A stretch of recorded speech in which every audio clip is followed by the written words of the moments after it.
Yeah.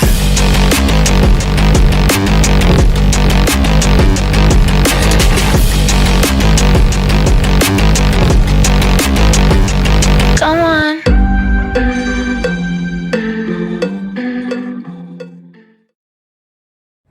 Hello guys, welcome back to the channel. And day 3 here at the Autofocus Test Drive Festival. And we did so much cars, that's why we had to skip day 2. And we are back here at Hongqi Philippines booth because why not? Let us try out the Hongqi EHS7. And one might come to think that this EHS7 is just the SUV version of the EH7 that we have just driven. You might be right because when you look up front comparing with both models, they look exactly identical. But as you can see now, this being the EH7, so it's a bit of a tongue twister yet again, this is much larger in terms of proportions. You have a taller ground clearance now, around 200 millimeters. Now we go to the side profile. Now you can see a lot more differences now than usual, especially here now with the wheels and tires themselves. So at front, we have 255, 45, and 21 series tires. But if you go to the rear, it's at a larger 275s because like that of the EH7, this has to accommodate a lot of the power. And speaking of power itself, so this being the flagship top-of-the-line model, this has a 111 kilowatt-hour battery. So you have two electric motors combined. You have 610 horsepower and 756 Newton meters of torque. So you already saw my reaction with the sedan. Imagine again with this. So let's hop inside. And finally, here in the interior again of this EHS7, once you look at it visually, it's again identical to the EH7. Then we got numerous adjustments here with the lovely seats. So one thing I did not take note during the EH7 sedan review, it lacks a little bit of bolstering, and we will get to that later on. But visually here, like in the dashboard, it's pretty much identical. One thing I forgot to take note to on how cool this air conditioning system is. Then here we have an infotainment system with Apple CarPlay and Android Auto, which is a nice touch, the 360-degree camera, but it's exactly identical with the EH7. Then same here too with the cluster. The display is like your key information only, like for the range of this vehicle. So speaking of the WLTP range of this, it's much less than that of the sedan for some reason. So this is around like 510 kilometers only, but the 0 to 100 kilometer per hour time is still pretty quick because it's only 0.4 seconds slower than the EH7. So yeah, I can't wait to try that out.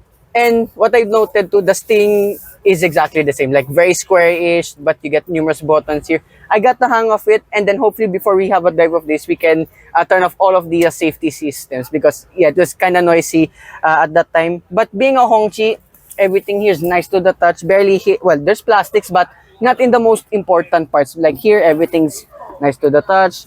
And you have actually like a ref inside. I never knew that. But anyway, maybe the AC is just that. Cold wireless charging pad, 2 cup holders, and again more stuff here like an under storage. You get one of each type A, type C USB ports along two with a 12-volt socket. Hug it. Do the typical hug.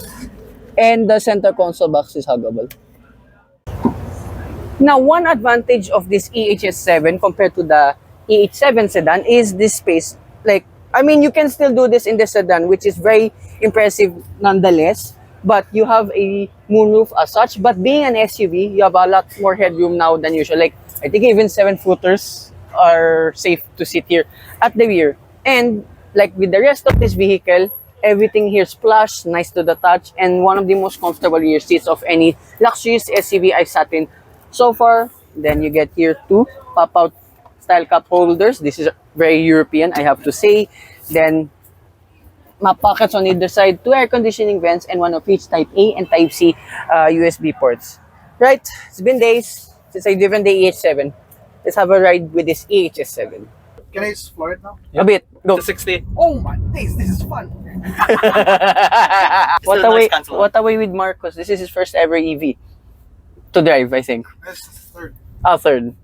But first luxurious car. Whee! Driving a sim, no?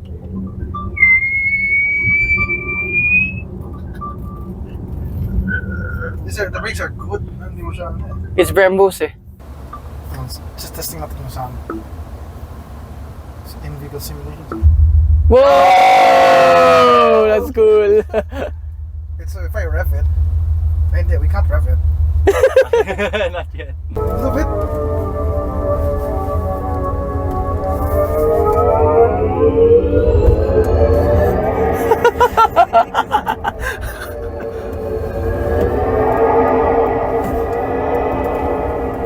This is amazing. Oh my god, that's so soft. That was soft. You know what's not soft? The throttle No, my okay. Okay, okay. I was about to cut it. Intrusive thoughts.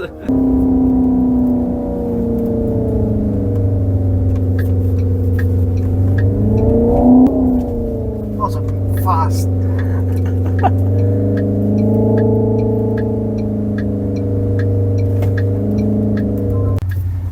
So for one, since my friends are enjoying the drive of this EHS7, so we did find some cool stuff in the infotainment that I had not seen in the EH7. So this is technically V8 mode, and what I have to comment though, like what I said earlier, is the space here, and the ride of this is super soft. Among one of the best EV seats I've ever, or rides rather, I've ever experienced. Right? Oh my gosh. Right? My turn behind the wheel. He left that key. That's so wild. That's so funny. Here's the key. So yeah, disadvantage of keyless stuff. So yeah. Anyway, now behind the wheel of this EH7. So I didn't know you could do that in the EH7, and I've not demoed this on camera in a while. So we have electronic tilt and telescopic function, which is cool. So we just leave it here in sport mode at the moment, and yeah, we'll just turn off all the systems because it's kind of loud, but you can do adjust the volumes in the infotainment system yet again. And to adjust the aircon, again, you have to do it all here in the infotainment system. And like with the EH7, so these are all of your safety functions. This has full ADAS, so apologies if this will be a little bit noisy than usual, but I think we can turn it off. So okay, we can turn some off. There we go. So it will be a bit less noisy at least. And yeah, first dive, immediately you can feel the suspension of this is just slightly softer because again, it's an SUV and there's, I think, slightly more roll than usual, but it does not have the comfortness, I have to say, with that of the EH7. But make no mistake, these cars are comfortable no matter what. But there's a advantage between both body types, if you remember only. So this being an EHS7, this will be a bit more practical than usual, of course. And remember, we have a 0 to 100 km/h time of 3.9 seconds. Let's try it out. Oh my god. Brake, corner. Yeah, there's a little bit more body roll than usual, but it's fine given that this is an SUV itself. So sorry, all those stuff is flying out. And again, the safety functions, features rather, are going at play. But it does keep you in check at least. So we have the forward collision warning, lane departure, which I actually just turned off. Comfort brake, which I have not tried. So if you put it off, rather, the brake response time is much more sharper. Then you can feel the dampening. There's a lot more going on than usual compared with the 7. Since again, I keep mentioning that this is an SUV. But surprisingly, even though you're braking, like, even to the point threshold braking a bit, so there's like less nosedive than usual, which is impressive. So there are times I'm driving like just a taller version in a good way of the EH7 sedan. And again, more stuff here. Oh yeah, since I didn't demo it earlier, so this is your 360-degree camera. And there's dynamic guidelines. Oh, front and back. That is cool. So even at the rear, so we've got more test units just behind us actually. Then there's the top view. So there's no 3D mode, but hey, this is literally good enough. So if you're not honing this vehicle around like what I was doing earlier, if you're gonna drive this sensibly like right now, again, I will keep saying it, it's one of the most comfortable electric SUVs I've ever tried out. Like, around here, MOA, even on the concert grounds where it's all bumpy, I do not feel a thing. And here's that big hump here. Look at that. Look how much it can absorb all of the road imperfections. This is a little amazing vehicle. So again, apologies for all of the safety stuff, but they are doing its thing at least. And like what I said with the H7, the warning system sound futuristic, I have to say. And let's try now the vehicle sound simulation. So I was wondering, that's hilarious, but I'm gonna turn you off. So there's more sounds, like again we showed you earlier with the V8 mode, which was hilarious for a EV. So again now, let us try e-sport mode. So yeah, you have to watch out P0s. You need a little bit of temp if you're gonna drive this on the twisties. But yeah, it's so fast. This is insane. And look at that. Again, with the uphill stuff, and then with the elevations, the dampening of this, I would say it's very Rolls-Royce like, even though I have not driven one yet ever. But this is a very, very good benchmark amongst any luxurious vehicles. And then why it's a bit traffic, we did notice this mode that wasn't present in the EH7. There is actually a trailer mode. So I do not know how much kilograms is the capacity, but I'll just put it here on screen if I can find any. So this is an advantage of this SUV compared to that of the sedan. It can tow stuff depending on how heavy and big are the items are gonna use though. And I have to comment too with the EHS7's handling. It's very light but very sharp at the same time. And yeah, what else can I say with this EHS7?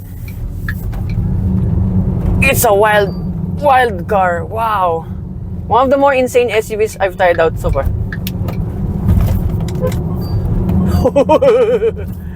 Wow. Right, so that's drive now finally of this EHS7. So remember, like with that of the sedan, there are two variants available. So we have the executive and flagship models, and this flagship model is at 3,080,000 pesos. So it's like 200,000 pesos more than the EH7. So again, like before, it is your preference, sedan or SUV. But actually, whatever decision you'll make, they're both good in their own right. But as you all know me, I think I still might go for my sedans because I still love that type of vehicle. But for this EH7, for an SUV, it's insane. And again, I'd like to thank everyone here at Hongqi Philippines, here at the Autofocus Test Drive Festival, and to Sir who assisted us during this entirety of this test drive. So, hope you guys like and subscribe, and I will see you with hopefully a few more cars here at the Autofocus Test Drive Festival. Bye-bye.